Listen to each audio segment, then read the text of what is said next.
ઠાકોર હોય, દરબાર હોય, રબારી હોય, અમુક સમાજનું મોણસ ઘેર આવે ને એટલે કે હોનાવણી કરો.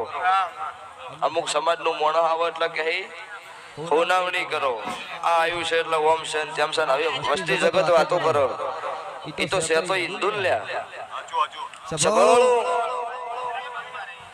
જે ગાયો કાપીને ખાઈ જાય હોય એના આપણે ખાટલે બેહાડીએ. જે ગાયો કાપીને ખાઈ જાય હોય એના ખાટલે બેહાડીએ, એનો પોણી આલીએ, એને ખાવા ખવડાવીએ. અને જે નહીં કરતા એમનો કે હોનાવણી કરો, એ બધું બંધ કરી દો.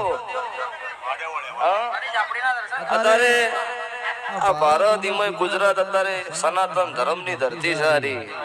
અને હું તમારા ભગવા ભેગની માતા છું. આજો યુગથી હું તો હેડી આવી છું. રાજો વખત રજવાડો વખત યુદ્ધ લડવા જતા તો મને દેવનો પેલું મોર કરતા. એટલે અમુક ખાલી છે ઓટોમેટિક વેતરી જાય, એમાં કોઈ ચિંતા કરવાની થતી નહીં. રાજાએ નમાડેલા છે. આ તો કળયુગ જમાનો હો. વસ્તી અત્યારે અમે બોલો મારા દેવના તાજવો સત્ય સભા વાળું. જગતમાં કોઈ દાડો તમારી ભુવની મારી વસ્તી જે મારા દેવના વિશ્વાય ફરો એમની કોઈ દાડો પડતી નહીં આવવા હું મારા દેવના ભગવાન બોલું છું. એટલે આપણી ધૂણો મેલડી ધૂણો એકનો એક છે.